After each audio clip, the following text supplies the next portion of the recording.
नमस्कार दोस्तों, स्वागत है आपका हमारे चैनल पे। तो दोस्तों आज मैं एक वीडियो बना रहा हूँ क्योंकि मैं एक FortiGate फायरवॉल को कॉन्फ़िगर कर रहा था। तो सोचे कि चलो एक इसको रिकॉर्ड भी कर लिया जाए क्योंकि इसमें काफ़ी सारे चीज़ें ऐसी थी जिसको आपको काफ़ी सारी चीज़ों का आइडिया लगेगा कि कैसे कॉन्फ़िगर करते हैं। काफ़ी सारी चीज़ ऐसी है जो कि आपको हो सकता है उसकी ज़रूरत पड़े। तो देखिए इसमें हम करने क्या वाले हैं कि मेरे पास एक FortiGate का फायरवॉल है और उसमें हम क्या कॉन्फ़िगर करेंगे, उसमें कॉन्फ़िगरेशन ये करना है कि हमारे पास 2 आईएसपी हैं। पहला आईएसपी 1 आप ये देख रहे हैं स्पेक्ट्रा का है जिसका आईपी है 203.122.45.234 और /30 का सबनेट मास्क है। इसका मतलब क्या हुआ कि 255.255.255.252 और इसका गेटवे है जो आईएसपी 1 है स्पेक्ट्रा का, उसका गेटवे ए है।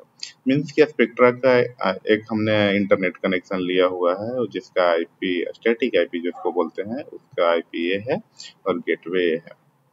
दूसरा आईएसपी है एयरटेल का जो कि ब्रॉडबैंड कनेक्शन है, डीएसएल जिसको बोलते हैं, ब्रॉडबैंड बोलते हैं, और उसके ऊपर स्टैटिक आईपी हमने लिया हुआ है, ये है 122.160.103.6/24 और गेटवे ये है। और फायरवॉल का लैन आईपी जो हमारा रहेगा, लैन आईपी का जो लैन आईपी जो रहेगा वो हमारा ये है और /24 का सबनेट रहेगा। ठीक है, तो ये तो हो गया हमारे पोर्ट कॉन्फ़िगरेशन। वैन 1 के ऊपर क्या कॉन्फ़िगर होगा और वैन 2 के ऊपर क्या कॉन्फ़िगर होगा।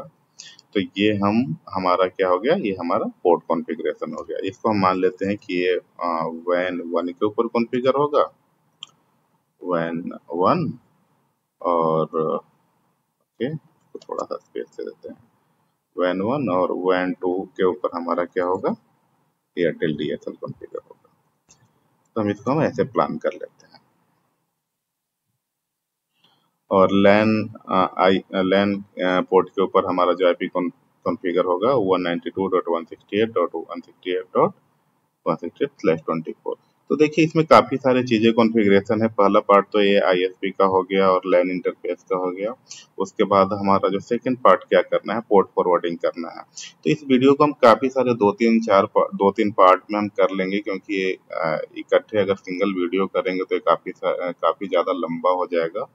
तो इसको हम क्या करेंगे, 2-3 पार्ट में आपको इसको वीडियो बनाऊंगा।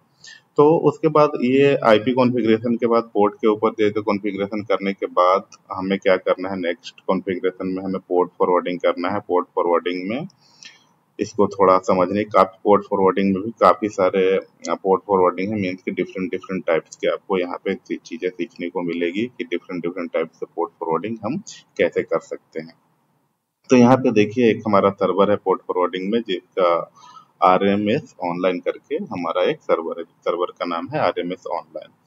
उसका लोकल आईपी है सर्वर का 192.168.168.150।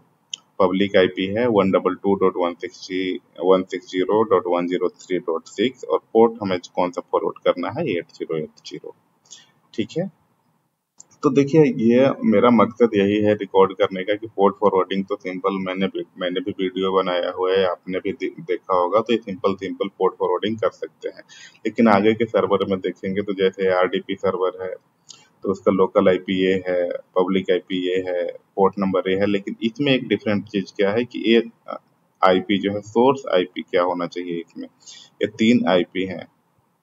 एक आईपी ए पहला आईपी, ये दूसरा आईपी है, ये तीसरा आईपी है। तो इसमें डिफरेंट चीज आपको ये है कि आरडीपी सर्वर के लिए जो पोर्ट फॉरवर्डिंग करना है तो सर्वर का लोकल आईपी ये है, पब्लिक आईपी ये है और पोर्ट नंबर जो डिफॉल्ट होता है टर्मिनल सर्वर का वो 3389 होता है। लेकिन जो बाहर से जो लोग एक्सेस करेंगे, ऐसे तो एनी रहेगा तो कोई भी एक्सेस कर लेते हैं। जैसे आरएमएस ऑनलाइन में ये हम एनी करेंगे तो कोई सा भी बाहर से कहीं से भी हम एक्सेस कर सकते हैं थ्रू द पब्लिक आईपी। लेकिन आरडीपी सर्वर थोड़ा सा अनसिक्योर होता है। अगर हम बाहर पब्लिक पे रिमोट टर्मिनल हम अलाउ करते हैं, रिमोट डेस्कटॉप कनेक्शन, तो थोड़ा सा अनसिक्योर होता है। तो इसमें क्या रिक्वायरमेंट है कि सर्वर सिर्फ इन आईपी पे एक्सेस होना चाहिए या 3 आईपी पे एक्सेस होना चाहिए, उसके अलावा बाहर इंटरनेट से कहीं भी एक्सेस नहीं होना चाहिए। तो ये 3 आईपी कौन से हैं? सपोज आपने ये पब्लिक आईपी लिया हुआ है कोई अपने ऑफिस में, उसी तरह से कोई दूसरा ऑफिस है, वहाँ पे पब्लिक आईपी लिया हुआ है, और ये तीसरे ऑफिस का पब्लिक आईपी है। तो ये 3 लोकेशन है जहाँ जहाँ पे ये तीनों आईपी कॉन्फ़िगर होगा, वहाँ वहाँ से ही सिर्फ ये सर्वर रिमोट पे आएगा। हो सकता है एक ही ऑफिस का ये तीनों आईपी हो, ऐसा भी हो सकता है कि एक ही फायरवॉल पे तीनों आईपी कॉन्फ़िगर हो, या ऐसा हो सकता है कि तीनों आईपी 3 जगह पे हो। तो सिर्फ इन्हीं तीनों आईपी पे एक्सेस होगा। मीन्स इसका मतलब क्या है कि इसका मतलब ये है कि जैसे गूगल में खोलता हूँ और व्हाट इज माई आईपी कहता हूँ, यहाँ पे देखिए मैं आपको थोड़ा सा इसको क्लियर करता हूँ। What is my IP address मैं करता हूँ, तो what is my IP address dot com एक यहाँ पे what is my IP address dot com एक साइट खुलेगा। ये वाला what is my IP address dot com, इस वाले को खोल लीजिए ब्राउजर पे, और ये आपका पब्लिक आईपी यहाँ पे बता देगा। तो मेरा पब्लिक आईपी, मेरे लैपटॉप का पब्लिक आईपी क्या है, ये है 146.196.33.216, जो कि इन तीनों आईपी में से नहीं है। तो इससे क्या होगा, मैं अपने लैपटॉप से इस आरडीपी सर्वर को कनेक्ट नहीं कर सकता हूँ, सिर्फ इन्हीं तीनों आईपी से कनेक्ट होगा। क्लियर है? उसके बाद तीसरा सर्वर है अपाचे वेब सर्वर। वो सिंपल है, लोकल आईपी ये है, पब्लिक आईपी ये है, और पोर्ट नंबर ये है। ये तो बिल्कुल सिंपल है, आरएमएस ऑनलाइन जैसा, तो इसमें कोई ज्यादा वो वाली बात नहीं है। उसके बाद आते हैं हम इस पे सिम्फनी सिम्फनी का एक सर्वर है विंडोज करके, जिसका लोकल आईपी ये है, पब्लिक आईपी ए है। एयरटेल इसलिए लिख दिया है कि एयरटेल वाले जो आईपी है उसके थ्रू पोर्ट फॉरवर्ड होगा, या आप नहीं भी लिख सकते हैं। आप अपने नेम, तो सर्वर का नेम तो आप कुछ भी दे सकते हैं। तो लोकल आईपी ये है, पब्लिक आईपी है, लेकिन इसमें हमें 2 पोर्ट फॉरवर्ड करना है। और देखिए, अगर हमने पोर्ट के सामने टीसीपी नहीं लिखा हुआ, सपोज यहाँ पे 3389 लिखा हुआ है, यहाँ पे सिर्फ 3500 तो यहाँ पे टीसीपी यूडीपी अगर कुछ भी नहीं लिखा हुआ है, तो इसका मतलब आप समझ के चलिएगा कि टीसीपी पोर्ट है। अगर यूडीपी पोर्ट होगा तो मैं इसके आगे लिख दूंगा यूडीपी। ठीक है? तो यहाँ पे 2 पोर्ट है, इसमें लोकल आईपी ये है, पब्लिक आईपी ये है, और इसमें पोर्ट नंबर 3500 और 5001, 2 पोर्ट इसमें फॉरवर्ड करना है। तीसरा है सिम्फनी लिनक्स सर्वर, जिसका लोकल आईपी ये है, पब्लिक आईपी ये है, और इसमें थोड़ा देखिए, इसमें आपको डिफरेंट टाइप की चीजें मिलेगा। इसमें मल्टीपल पोर्ट है, 3000 भी है, 4000 भी है, और इसमें पोर्ट रेंज भी है 4101 और इससे लेके 4102 तक। इसका मतलब क्या हुआ, 4100 तो पोर्ट है होगा ही, 4101 भी इसके अंदर आ जाएगा, 4102 भी इसके अंदर आ जाएगा, है ना। ये पोर्ट रेंज हो गया। इसी तरह से ये भी पोर्ट रेंज है, 4341 से लेके 4342 तक। इसी तरह से ये भी पोर्ट रेंज हो गया 4361 से लेके 4362, 4381 से लेके 4382 और 443। तो ये वाले सर्वर में भी आपको डिफरेंट टाइप की चीजें यहाँ पे आपको सीखने को मिलेगा। उसके बाद आते हैं, हमारे पास एक और सर्वर है जिसका पोर्ट फॉरवर्डिंग करना है, शेयर फोल्डर सर्वर 1। ठीक है? शेयर फोल्डर, जैसे आप सिंपल अपने नेटवर्क में डबल स्लैश करके रन पे जाके और सर्वर का आईपी दे देंगे, जो भी फोल्डर शेयर होगा वहां पे दिखा देगा। तो क्या हम अपने नेटवर्क पे अपने ऑफिस में नहीं हैं, और हमें ऑफिस के बाहर हैं, और हम इंटरनेट से कनेक्ट हैं, और अपने सर्वर को पब्लिक आईपी के थ्रू डबल स्लैश करके शेयर फोल्डर करना है।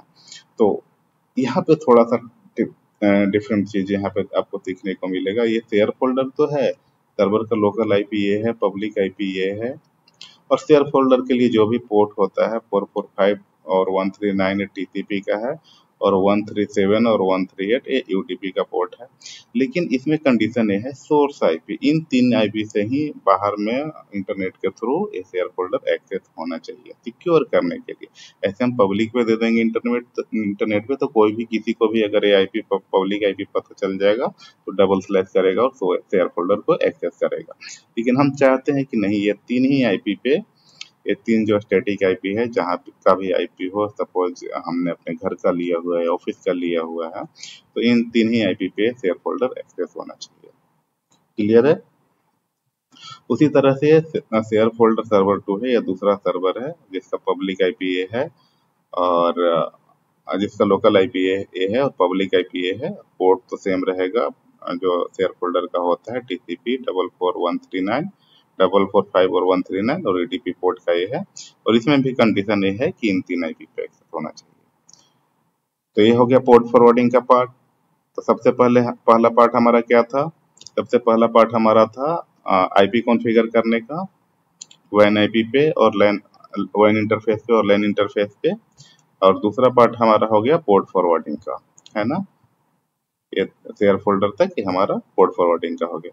अब तीसरा पार्ट एक और है कि सर्वर, ये आप देख रहे होंगे, सपोज हमारे पास ये आईपी है, सर्वर का आईपी है, जैसे ये 150, एक कॉमा लगा हुआ है बीच में, 150 और 100, उसके बाद 96, है ना, ये सारे आईपी हैं सर्वर का। ऐसे आप देख सकते हैं, ऐसे आपको ज्यादा समझ में आएगा, है ना।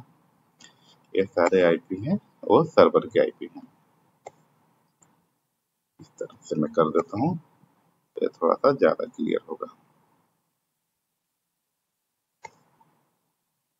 तो इतने सारे सर्वर के आईपी हैं, तो इसको हमें क्या करना है कि देखिए, हम चाहते हैं कि आप ये मान के चलिए कि ये आप समझ लीजिए कि ये सर्वर आप भूल जाइए। सपोज आप चाहते हैं कि कुछ आईपी पे इंटरनेट, सपोज इन सारे आईपी पे, ये सारे आईपी हैं, उस पे इंटरनेट चलना चाहिए स्पेक्ट्रा के थ्रू। 2 आईएसपी हैं आपके, है ना, एक स्पेक्ट्रा है, दूसरा है एयरटेल। तो आप चाहते हैं कि इन सारे आईपी पे जो भी आपके हैं उस आईपी, वो उन आईपी पे इंटरनेट चलना चाहिए स्पेक्ट्रा के थ्रू। उसके अलावा जो भी आईपी आपको बच जाए उस पे इंटरनेट चले एयरटेल DSL के थ्रू। तो उसके लिए हम एक पार्ट 3 वाला जो वीडियो आएगा उसके लिए हम एक SD-WAN का रूल बनाएंगे। तो इस तरह से हम डिफरेंट डिफरेंट टाइप का कॉन्फ़िगरेशन हम करेंगे। तो चलिए हम आगे वाले पार्ट 2 का जो वीडियो बनाएंगे उसमें हम कॉन्फ़िगरेशन करेंगे इंटरफेस का। इस वीडियो में इतना ही, मिलते हैं नेक्स्ट वीडियो में।